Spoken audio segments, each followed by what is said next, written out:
하겠습니다. 오늘은 불기 2568년 부처님 오신 날입니다. 오늘 조계사에서 봉축 법요식이 열렸습니다. 윤석열 대통령을 비롯해서 각 당 대표들이 다 참석을 했는데요. 참 오늘 재밌는 장면이 한번 연출이 됐습니다. 그동안 윤 대통령을 그렇게 보고 싶어 하던 조국이 오늘 윤 대통령과 처음으로 만났습니다. 오늘 윤 대통령이 조국과 함께 악수를 나누는 장면이 이제 포착이 됐습니다. 뭐 반갑습니다. 뭐 그 정도 인사만 했는데 그동안 조국이 뭐 울릉도 가서 소주 열심히 마시고 맨날 먹방 하다가 독도는 갔나요? 못 갔나요?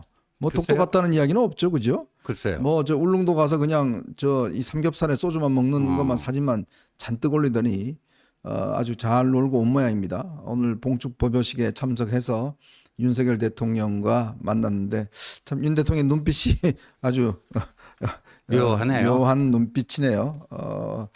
그리고 오늘 또 스승의 날이기도 했습니다. 정말 오늘 많은 또 스승님들 좀 저도 참 연락을 드렸어야 되는데 참 오늘 못 드려서 죄송한 마음이네요. 좀 저희들 키워주신 스승님들께 다시 한번 감사의 말씀을 드리도록 하겠습니다. 자, 오늘요. 이준석이 5.18 묘소를 오늘 가서 참배를 했는데 오늘 그 장면을 보면 오늘 5.18 묘소가 참배를 하면서 영남에서 국화를 천송이를 가져와서 모든 영령들에게 바쳤다 이렇게 이야기를 했습니다. 뭐 열심히 아마 차를 몰고 가져와서 뭐 이 어딘가요? 경남에서 가져와서 김해에서 재배한 국화를 들고 왔다 그러면서 영남 국화다 이걸 강조했는데 저는 어떤 이거 보면서 이런 생각이 들었어요. 아니 그러면 마치 이게 지금 5.18의 어떤 면에서 보면 가해자가 영남으로 생각하는 거 아닌가? 저는 그런 느낌이 들었어요. 그러니까 뭐냐면 아니 뭐 국화라는 게 예를 들어서 뭐 전국에 다 재배한 데가 있지 않습니까? 그렇죠. 근데 굳이 왜 영남 국화를 가져와서 했다라고 저렇게 강조를 할까?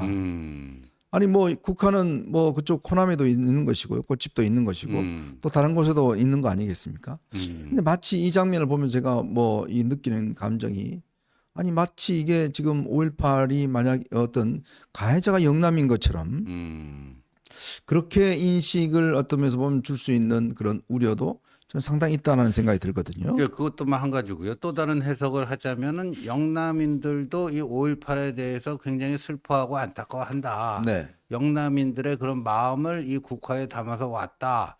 뭐 그런 걸 수도 있는데, 그러니까 이제 국민의힘 일부 정치인들이 이제 5.18에 대해서 조금 부적절한 발언을 한 게 있었잖아요. 설화. 네. 그러니까 자기들은 그것과 다르다. 뭐 또 이런 차별화를 하려고 그런 건가요? 네. 근데 뭐 좀 그렇습니다. 네. 자, 그리고요. CBS의 그 간판 이 정치 토크 프로그램 있죠. 김현정의 뉴스쇼가 있습니다. 거기 김현정 앵커라는 사람이 있는데 근데 이 사람이요. 어제 방송을 하다가 이재명을 대통령이라고 이렇게 칭하는 네. 그 사고가 있었습니다. 어제 진행자인 김현정 앵커가요. 국회의장에 4명이나 후보 등록을 했다가 주말 사이에 교통정리가 쓱쓱 되더니 추미애, 우원식 두 후보만 남은 상태다. 이런 상황에서 추미애 후보가 어제 어디에 출연해서 이재명 대통령이 나한테 잘하라고 했다. 이렇게 이야기를 했나 봐요. 그랬더니 곧바로 옆에 있는 패널이 그게 아니라 이재명 대표라고 이야기를 하니까 이재명 대표라고 하면서 정정했다는 겁니다. 글쎄요. 원래 뭐 이 김현정 씨는 뭐 상당히 그쪽 좀 성향이 있는 걸로 알려지고 있지 않습니까? 뭐 성향이 그런데 뭐 참 그 자기 속마음이 그냥 그렇게 드러난 것 같아요. 네. 이재명을 사실상 대통령으로 모시고 싶어하는 속마음이 그냥 언어로 그냥 툭 튀어나온 것 같아요. 참 희한한 게 이 프로그램에 보면 단골 출연자가 있죠. 이준석, 참 뭐 이준석, 장성철. 근데 저 프로그램의 특징이 뭐냐면 뭐 좌우 뭐 이렇게 패널 하나씩 불러놓고 한다는데 오른쪽 패널이 무슨 장성철, 뭐 이준석, 뭐 맨날 그런 사람들 아니에요. 뭐 우리 지원님 같은 분들은 아예 부르지도 않아요. 저요? 네. 적어도 저기 나가본 적 없는 것 같아요. 예, 저뭐 저는 연락 받은 적 없는 것 같으니까 항상 그러니까 우파 패널이라고 하면 장성철하고 이준석 뭐 이런 것만 우파 패널이고 그렇죠. 아예 뭐 우리 서정욱 변호사나 뭐 이런 사람들은 아예 저기는 뭐 아예 은강생 가지도 못합니다. 그때 이제 진중권 교수가 거기서 한번 발각했잖아요. 네, 이 프로가 이게 이 프로 말고 또 박재홍이라는 프로그램이 저녁 있는데, 프로그램이죠. 이거 뭐 맨날 말이지 저 이 우파라고 하면서 사람들 전부 다 뭐 좌파들만 불러놓고 뭐 하는 이거냐. 이거 너무 편향된 거 아니냐. 뭐 그렇게 한번 지적을 한 바가 있습니다. CBS가 물론 뭐 좀 좌파적 성향이 있긴 하지만 아무래도 그렇지만 패널 구성을 예를 들어서 이 우파라고 한다 그러면 진짜 우파에서 인정하는 사람을 내보내는 게 상식 아닌가요? 그렇죠. 예? 예. 근데 참칭 우파들만 잔뜩 저렇게 내보내서 마치 우파가 저런 생각을 가지는 것처럼 그렇게 이야기를 해요. 그 일전에 보면요. 이 지금 국민의힘이 고쳐야 될 게 굉장히 여러 가지 있지만 아주 현실적인 얘기 한번 해볼게요. 민주당은요. 네. 예를 들면 자기 쪽 패널이라고 나왔는데 마음에 안 들잖아요. 네. 그러면 당의 뭐 국회의원이 됐던 뭐 당의 그 미디어 국장이 됐던 그 방송사에 전화를 해갖고 그 그래요? 사람 우리 사람 아닌데 왜 우리 뭐 대표 선수처럼 그쪽으로 민주당 패널 몫으로 내보내느냐. 네. 그거 우리 인정할 수 없다. 네. 그건 빼버리고 이 사람을 좀 바꿔달라. 네. 이런 그 전화를 노골적으로 합니다. 그럼요. 노골적으로 하는데 국민의힘은 그걸 안 해요. 뭐 연락도 없대요. 안 해요. 네. 그런데 이번 총선 기간에 그걸 좀 해보려고 네. 한동훈 비대위원장이 그걸 좀 해보려고 그래가지고 해가지고 그러면 그 국힘 쪽에서 명단 주면 그걸 최대한 그 반영해서 해보겠다. 방송사에서 그런 연락이 왔는데 이때 문제는 또 뭐냐? 네. 국민의힘 뭐 국회의원이나 후보자 중에 그런 데 나가고 한번 해보겠다. 이런 응모 지원자가 또 별로 없는 지원자가 없어요. 예. 아이고 참. 아니 그러니까 저도 이제 방송을 나가지만 거기 보면 이제 뭐 설주환 변호사라든지 네. 옛날에 이제 민주당에 있다가 이제 뭐 새로운 미로 옮긴 사람 이런 사람 나오잖아요. 바로 민주당에서 연락 와요. 저 사람은 우리 저기 사람이 아니다. 아닌데. 바로 바꾸라. 그럼 바로 빼요 또. 그래요. 그런 일들이 비일비재한데 이 우파 쪽 패널들은 이거 뭐 아예 그냥 저거 뭐 그거 하지도 않습니다. 그러니까요. 그러니까 그거 하지도 않고 뭐 그냥 뭐 누가 나가든지 그래서 제가 보면 이게 또 더군다나 우파 쪽에는 좀 이게 적극적으로 좀 나가겠다는 분들이 그렇게 많이 없어요 또. 많이 없어요. 네. 그나마 저 영남 의원들 중에서 네. 이번에 아예 공천도 못 받은 홍석준 의원 있잖아요. 네네. 홍석준 의원이 그래도 그런 거 자기 영남 의원이 좀 해보겠다고 여러 군데 뭐 굉장히 많이 나갔어요. 근데 맞아요. 그런 거는 또 일도 뭐 공천 과정에 반영이 안 돼요. 예. 그럼 누가 뭐 열심히 나가려고 하겠습니까? 예. 괜히 나갔다가 그냥 말 실수하면 그냥 개망신 당하고 이미지 꾸기고.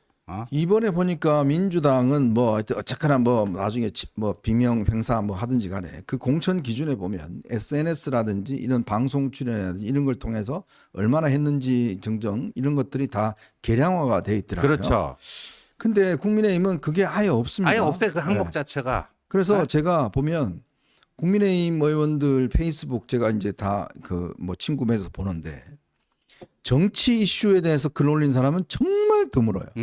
맨날 어디 가서 뭐 지역 가서 인사했다, 뭐 먹었다, 이것만 잔뜩 올리더라고요.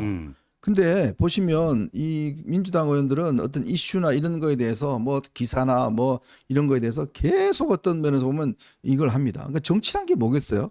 어떤 정치적 논쟁, 주장 이걸 해야 되는데 이 국민의힘 의원들을 보면 맨날 무슨 먹방하는 거, 그다음에 지역에 무슨 인사 다니는 거, 아침마다 어디 가서 뭐 인사했다는 거. 아직까지도 서울 안 오고 있는 의원들이 또 있더라고요. 그러니까요. 예? 아, 이래갖고 무슨 싸움이 되겠습니까 이게 지금? 더군다나 지금 오히려 뭐 악착같이 지금 몇 배 한 명이 두세 명 몫을 해도 부족할 판에 지금 뭐 스스로가 나서겠다는 사람이 없으니 참 저희만 목이 아픕니다. 그러니까 그런 그 시스템을 좀 만들어서 네. 그리고 그런 걸 통해서 사람을 좀 키워야 되지 않겠어요? 네. 예. 그러니까 미디어 대응 이런 것들을 하고 그거에 대한 또 어떤 좀 평가나 이런 걸 해야 되는데 오늘 아마 그 김민전 당선자가 이제 수석 대변인으로 임명이 됐더라고요. 아 그래요? 예, 잘 됐습니다. 그런 거 뭐 잘 됐는데 하여튼 이런 어떤 국민의힘이 이제 어떤 뭐 홍보라고 하면 아니면 이제 어떤 이 정치라는 게 또 말로 싸우는 거 아니겠습니까? 그렇죠. 그러면 어떤 부분에 대한 논리, 그다음에 이런 주장들 이런 것들을 충분히 좀 할 수 있는 전사들을 좀 키워야 됩니다. 이런 것들을 키워서 또 그 부분에 대한 방송사에다가 좀 출연 저걸 시키고 뭐 이런 걸로 해야 되는데 좀 그거 좀 신경 써야 되는데 참 다들 뭘 하고 있는지 모르겠습니다. 자, 그리고요. 라인 사태 관련해서 오늘 대통령실 입장을 밝혔습니다. 라인 야후 보고서에 네이버 지분 매각이 포함이 안 될 것 같다. 그래서 이 사태는 이제 좀 일단락이 될 것 같습니다. 원래 7월 1일까지 라인 야후가 일본 정부에 제출해야 되는 행정지도 보고서에 일단 지분 매각은 포함되지 않을 것으로 일단 우리 정부가 파악을 하고 있다고 합니다. 이렇게 되면 이제 지분 매각은 없던 일로 그렇게 될 것 같습니다. 그러면 뭐 이 네이버 라인 사태는 점점 좀 일단락되는 것이 아닌가 생각 드는데 참 이걸 기회가 왔다라고 그래서 정말 정말 반일 좀 몰이하고 또 울릉도까지 가고 독도까지 가고 참 근데 정작 독도 가서는 또 열심히 또 술만 먹고 오고 참 정말 기가 막힙니다. 우리 정치권의 수준입니다. 아니 조국의 저런 그 독도행 있잖아요. 네.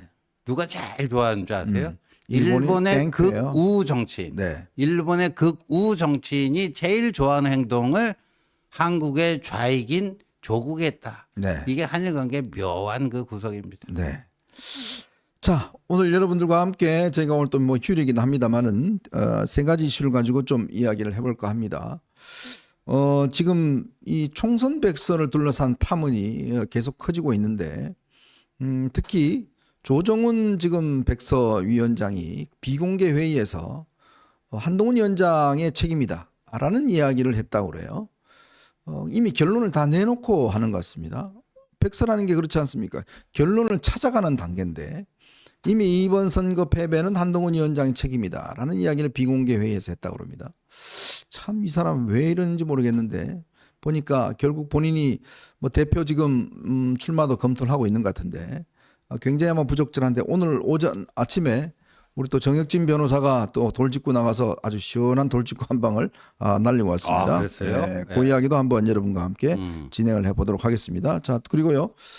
이재명 대표가 지금 어제 이제 아마 병원에서 나왔습니다. 그동안 뭐 어디가 아픈가 뭐 등등 이야기했었는데 제가 들은 풍문은 이재명 대표가 신장 쪽에 좀 안 좋은 게 있어서 제거를 했다. 물혹이라고 그러지 예, 않았어요? 물혹이 있다. 신장 쪽에. 물점은 아니에요? 또 물점이 어디 있습니까 지금? 뭐 물혹이 있어서 이게 아마 모르겠습니다. 제가 그래서 의사들한테 물어봤더니 보통 이 물혹이 조금 어떤 진전이 되면 이게 어떤 이 암 쪽으로 이렇게 진행이 될 수가 있는데 아마 이재명 대표는 그 정도는 아니고 그 직전 단계에서 아주 큰데 특히 이게 분당 서울대병원에 입원했는데 지난번 이제 테러 당했을 때 그때 아마 발견했던 모양이에요. 그래서 이번에 아마 왔는데 문제는 병상에 있을 때도 끊임없이 SNS를 날렸습니다. 정말 참 기가 막힙니다. 중독자에 거의 뭐 수술 받으면서 날렸던 것 같은데 참 그런 이야기와 함께 어쨌든 검찰 인사를 둘러싸고 뭐 이런저런 이야기가 많습니다. 그렇지만 이제 검찰이 또 해야 할 일이 있을 겁니다.